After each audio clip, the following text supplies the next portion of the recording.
మరి విశ్వాసుల యొక్క ఆదరణ ధైర్యం నిమిత్తమై సహోదరులతో నాకు ఉన్నటువంటి కొన్ని అనుభవాలు పంచుకోగలుగుతున్నారు. ఆంగిక జీవితాన్ని మనము ఒక వేడుకగా దాన్ని జరుపుకుంటున్నాం. ఇది Truly it was a blessing. ఎంతో ఆశీర్వాదకరమైనటువంటి జీవితం. Because to his அவருடைய வாழ்க்கையின் மூலமா அநேகர் ஆசீர்வதிக்கப்பட்டார்கள். ఎందుకంటే ఆయన జీవితం ద్వారా మనలో అనేకులము ఆశీర్వాదాన్ని పొందారు. 24-25 సంవత్సరాల ఆయన జీవితంలో The Lord also has given us privilege. Singapore ఉన్నటువంటి విశ్వాసులను మాతో కూడా మూల్యమైనటువంటి దాసుడితో ఒక సహవాసం కలిగే భాగ్యము ప్రభు మాకు ఇచ్చాడు. కనుక 25 సంవత్సరాల కాలము మనందరికీ కూడా ఎంతో ప్రశస్తమైనటువంటి సమయం. He took us. మమ్మల్ని తన సొంత కుటుంబ సభ్యుల్లో ఒకరిగా ఆయన చూశాడు. We stayed together, we ate together and prayed together, and also many times he was very joyful. అనేక పర్యాయాలు ఆయనతో కలిసి మేము భోజనం చేశాము, కలిసి పరిచయం చేశాము. చాలా పర్యాయాలు ఆయన ఎంతో నవ్వుతూ మాతో మాట్లాడేవాడు.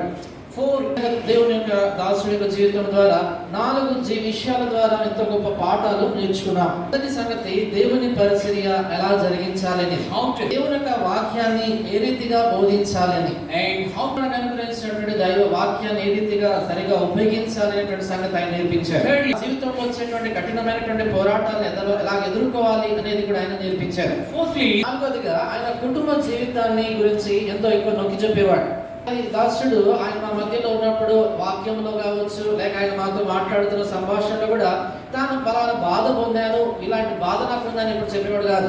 ఆయన పొందుతున్న బాధలు దుఃఖములు కూడా ఎంతో జ్ఞానయుక్తమైనటువంటి మాటలు ఉపయోగించి చెప్పేవాడు. I think you will agree, all of you agree with me. నేను చెప్పే మాటతో మీ అందరూ సమ్మతిస్తారు అనుకుంటాను. ఆయన చెప్పిన ఏ వర్తమానంలో కూడా ఎవరి గురించి చెడు చెప్పేవాడు కాదు. ఆయన Actually we lost a దైవ దాసుని మనం కోల్పోయాము. ప్రతి విషయాన్ని కూడా అనుకూలమైనటువంటి దృక్పథంలో చూసేటువంటి వాడు ఆయన. among the అనేక ఊழிయకారులు పెరిగే నేను చూసినటువంటి కొద్దిమంది దైవజనులందరిలో కూడా జీవితంలో జరిగిన ప్రతి విషయము మేలు కొరకే అనేటువంటి అనుకూల దృక్పథంలో చూసినటువంటి దాసుడు ఆయన. And I have a desire. ఈ సమయంలో మరి కుటుంబ సభ్యులకి ప్రోత్సాహాన్ని కలిగించే దాని కొరకై ఆయన జీవితాన్ని వెంబడించే దాని కొరకై కొన్ని మాటలు చెప్పగలుగుతూ ఉంటున్నారు. ఇందాక దైవదాసుడు రాజనాయ్ గారు ఆయన చెప్తూ వచ్చారు, 15వ వచనం, యెహోవా భక్తుల మరణము ఆయన దృష్టికి విలువగలది. Actually the நாம் பார்க்கிற விதமாக அல்ல.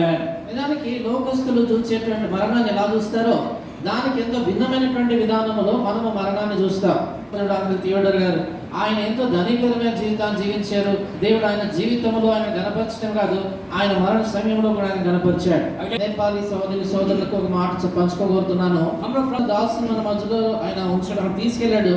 ఆయన మన మధ్యలో ఆయన ఉంచాడు. అది గొప్ప ఘనత మనకి. చెప్తా ఉన్నాం ఏంటంటే ఆయన జీవితంలో మాత్రమే కాదు, ఆయన మరణము ద్వారా కూడా ప్రభు మహిమ పొందుతున్నాడు. దేవుని భక్తుల యొక్క మరణము దేవుని దృష్టికి ప్రశస్తమైనది మాత్రమే కాదు, ప్రకటన 14:13లో మృతులు అంటే ప్రభువునందు మృతి నందు వారు ధనులు రాయబడింది.